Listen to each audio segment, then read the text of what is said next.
Hello Internet, my name is Caramel, I have a GM's Guide, and this is that GM's Guide, but instead of regular, it's on YouTube. Today we're talking about running combat encounters. The most important thing to know about running combat encounters is that you shouldn't do it as much as most GMs do. It's understandable why GMs tend to guide encounters towards violence, because the combat rules in almost any major RPG, and certainly in every edition of D&D, are more fleshed out than any one other field of activity, which makes it easy to run.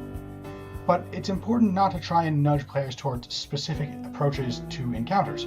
For the same reason that GMs tend to fall back on combat encounters, players will fall back on them regularly as well.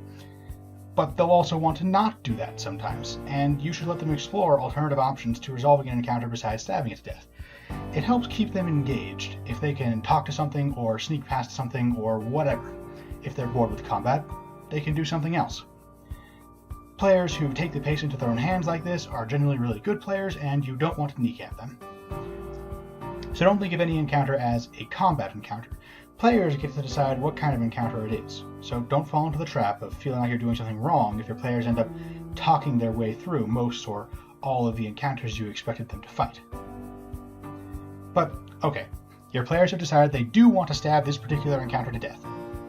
Running an effective combat encounter comes down to two things: description and tactics. The right level of description depends a lot on both the group and the context of the fight. As the DM of the Rings comic here illustrates, some players like to hear how awesome they were when killing an orc, and others just want to get another mini off the battle map.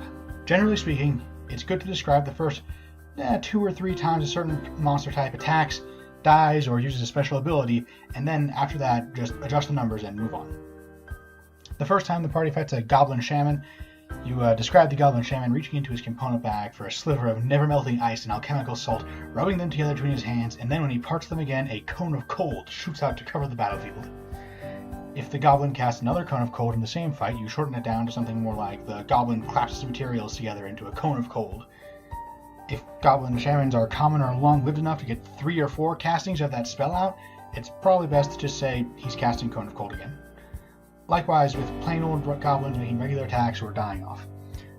Sometimes, if it's been several rounds since the last time you described something, it can be worthwhile to describe an enemy attack or an enemy dying, especially if it's a crit for one side or the other. But generally speaking, once you've described them once or twice, it's best to just rely on the numbers.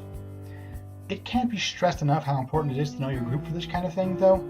If your description of monster attacks are feeding into player descriptions of their own attacks or dodges, it can help keep the energy high for much longer. Or it can drag the fight out and kill the pacing. You just have to learn how to read the room. So, let's talk tactics. Tactically, it's important to make full use of your monster's abilities to the extent of their temperament.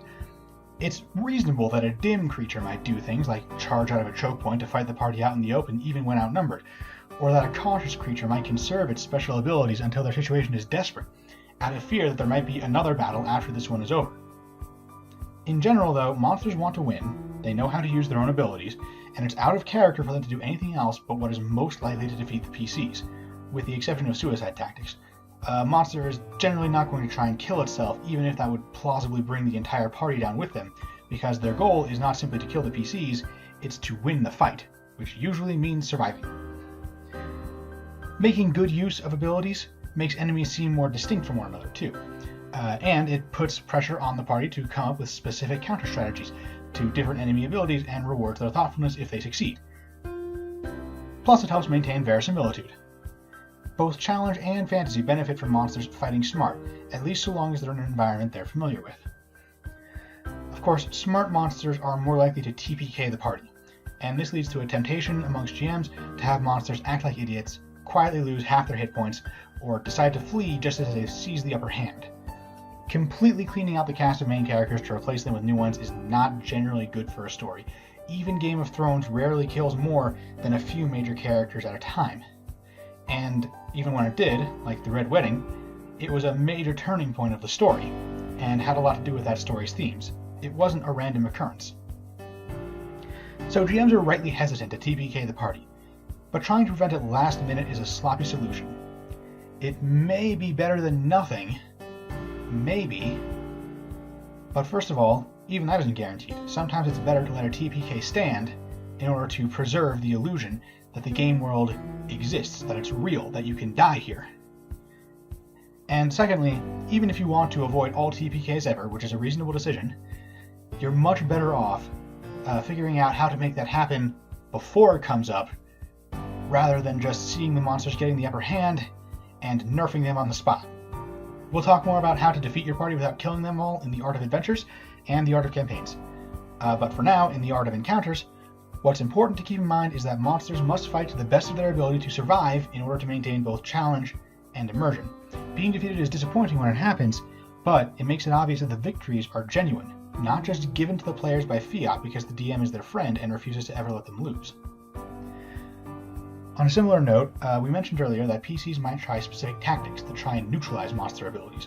Some of these are within the bounds of the existing combat rules, like positioning themselves so that no more than 2 of them can be hit by an AoE attack, or occupying a choke point to prevent a swarm from surrounding them. Others, like trying to fire a ballista with chains attached in order to hit a flying dragon and drag it to the ground where the melee characters can hack at it, those will have to be improvised. A similar temptation to letting the party avoid TPK by fiat is to allow any plan the party comes up with to succeed by fiat, or worse, evaluating whether you think it's clever or foolish and then deciding its success or failure by fiat. But the key to success in D&D isn't supposed to be guessing what the DM wants you to do, nor guessing what the GM thinks is cool. That's metagaming, and you shouldn't be punishing your players for avoiding metagaming. As much as possible, the key to success in D&D is supposed to be about interacting with the world as though it were an objective, real thing. That's role-playing, and in order to encourage it, the GM needs to be as objective as possible. That means asking yourself, not, is this plan clever enough that it deserves to succeed, or will the plan be exciting even, but rather, what happens next? That's the question you should always be asking as a GM, what happens next? The details for how to do that are covered in the Art of Rulings, but I'm bringing it up here again as a reminder that the short-term excitement from a successful plan is not worth the long-term ennui that comes as the players gradually realize that the game they're playing isn't actually about being clever. It's about sounding clever enough to impress a capricious or condescending GM. So what about the opposite problem to TPKs? What happens when a boss, due to lucky rolls on the player side, ends up going down almost immediately? This can be anticlimactic, so some GMs will do the reverse of what we discussed above. They will give the boss a bunch of extra HP in order to drag the fight out. But this is the same problem as we talked about earlier, except making climactic encounters actually climactic, while a worthy goal, isn't even as important as keeping the protagonist of the story alive. The entire point of the dice is to avoid making combats deterministic, and giving the boss a pile of extra HP to cancel out high damage rolls or a string of crits nullifies the random element. At that point, the fight lasts for as long as you want it to last, and the side that wins is the side that you want it to win, and why aren't you just writing a book, right? Letting the players have their spectacular lucky win is an option, and it should be considered for most fights.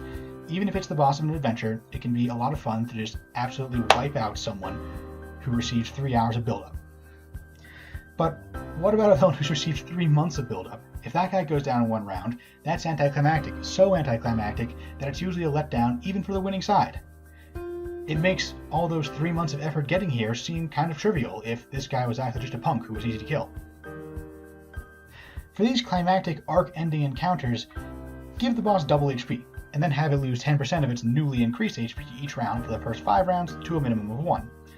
After 5 rounds, it's lost 50% of its HP total, which means you doubled its health, then cut it in half, so now it's back to its original starting health, minus whatever damage the PCs have done during those 5 rounds.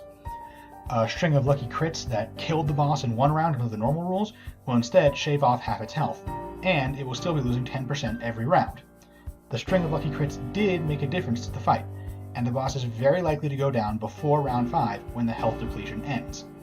In the more typical case where the party doesn't get a bunch of lucky crits, at round 5, which is usually around the point when a boss encounter should be wrapping up anyway, the boss will have lost all of the extra HP you gave it, in addition to however much damage it took from the players so far, so it will die. This way, the boss is no more likely to ultimately kill the players as it would be if you just doubled its HP without adding the degeneration effect.